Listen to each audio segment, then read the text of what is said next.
All right, guys. Today's topic is on trade and why nations trade, and the little activity I've done with you. Those of you who are here in class on the interdependence between us and the rest of the world is we put little sticky notes. We looked at our clothes, our tags, and checked to see where the clothes that we wear and where it comes from, as far as where the goods are clothes are imported from. And we placed sticky notes all over a world map. It was just really kind of interesting to see the visual of where our clothing usually is imported from. And again, I could show you, or not show you, but I could tell you to go home and look at your electronics, look at your cell phones, things like that. And the sticky notes would be placed at totally different spots on the world map. Because again, every nation specializes in producing goods that they're really good at. And again, when we did our clothing, you saw areas in Vietnam and Central America, some China's, and a lot of Southeastern Asian countries there are really uh, good or specialized in producing clothing.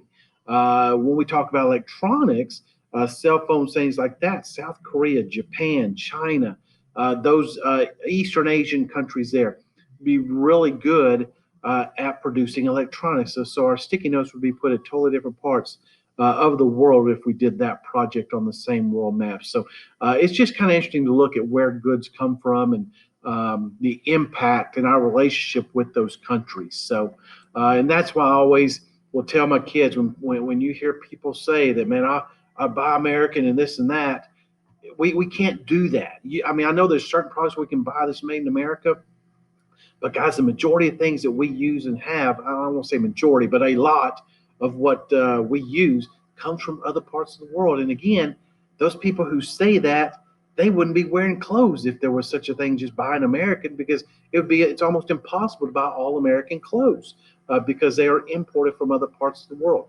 Think about your cell phone. You want to buy American? Good luck finding a cell phone made in America. It's probably not out there. So just think about that before you say things like that, because again, it's a big topic, and there's a lot to learn about world trade for sure.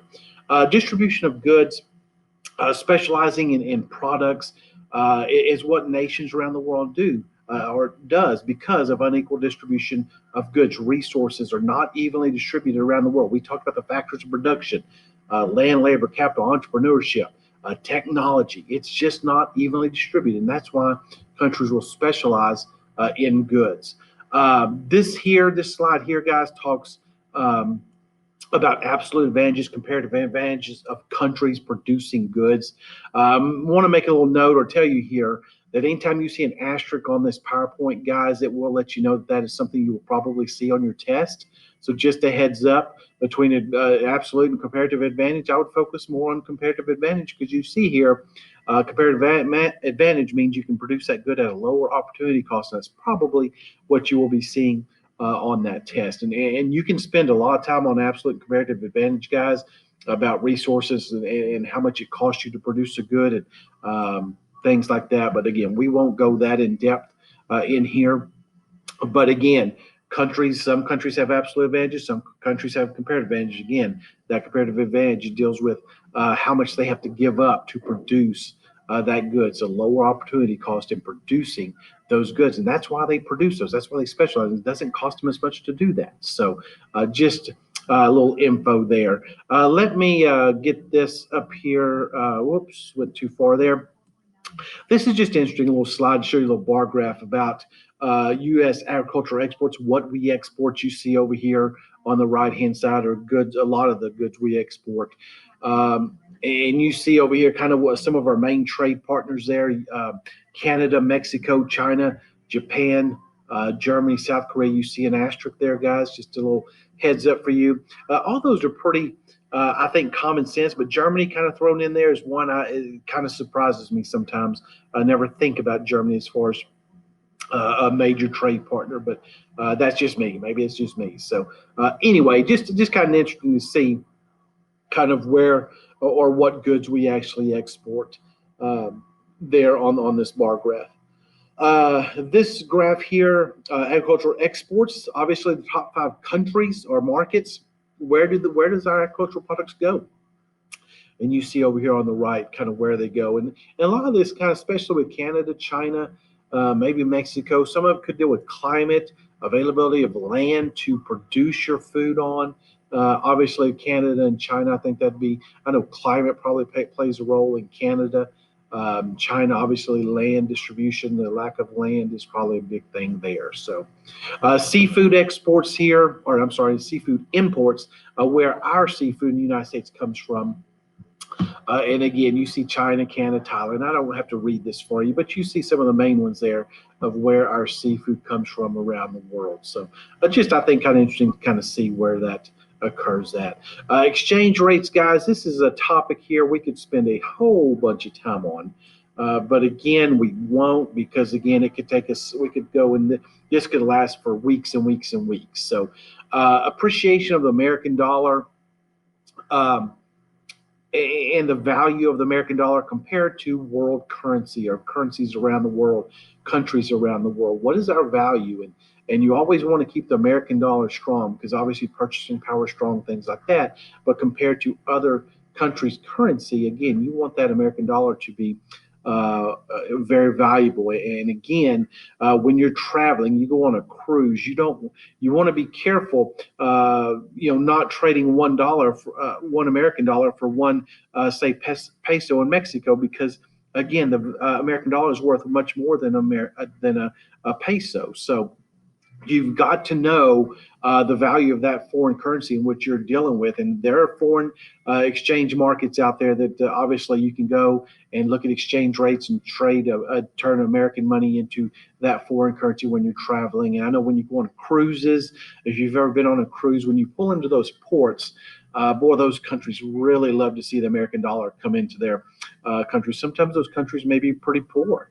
And I know the places I've been, it looks like they're pretty poor countries in certain parts of it for sure, and they love that American dollar because of the value of it. So anyway, there's some information there about the depreciation of the American dollar there, and exchange rates. And again, we can spend a lot of time on exchange rates. Balance of trade here, guys. You see trade surpluses, trade deficits. And basically, the relationship between nations' imports and exports is called the balance of trade there. The trade deficit here, you see balancing of trade. The United States actually works on a trade deficit. We actually import a whole bunch of goods compared to what we export. Now, we export a lot of goods too, but we actually work on a trade deficit, okay? So going on into trade barriers, what are trade barriers? You see some important quotas there, tariffs, embargoes. Those are three key terms when you're talking about trade barriers.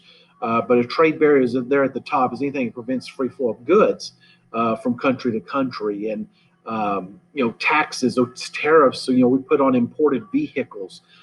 Those tariffs we put on imported steel from, say, Canada. USMCA, the new trade agreement there, look to limit or adjust that tariff on that imported steel from Canada. And when they put those tariffs on those imported goods, it protects or helps protect the American businesses as far as the price of those goods. And they do that, again, to protect the American products there.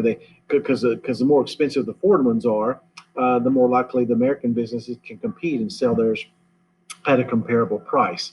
Embargoes there is just a ban on trade from certain countries, and sometimes it's because of the beliefs of those countries. The countries may have waged war on, say, the United States, and when they do that, we'll put embargoes of any goods coming there, which hurts them economically.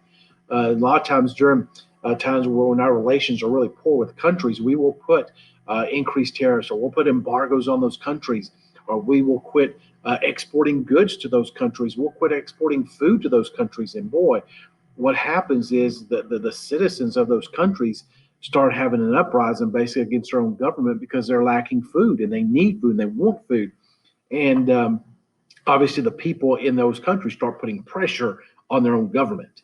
And when they start putting pressure on their own government, they hope that the government will obviously start to have better relations with, say, the United States or what other country it may be. So trade barriers are a big thing used in economic discussions for sure. Effects of trade restrictions here. I don't want to have to read through all of this. Trade barriers do increase the cost of imported products there. Let me get myself out of the way here. Making domestic products more competitive, and I mentioned that just a minute ago. And although manufacturers of many products may benefit from trade barriers, consumers can lose out. So that's just some. I've kind of mentioned some of that. International trade agreements, guys. The USMCA, which just replaced NAFTA here in 2020. Again, you see the countries that consist of the USMCA, European Union, OPEC is one of the cartels I believe you saw in one of the ed puzzles we did or will do. And again, the benefits of these trade organizations is to promote greater trade amongst those nations and limit tariffs amongst those countries to have more free trade between those countries. This little map here, again, outdated because it does mention NAFTA, and some of these other trade agreements may have changed, but again, kind of gives you an idea of some of the trade agreements you see around the world. And again, we'll focus on, again, USMCA here of Mexico, United States, and Canada as far as this agreement here. So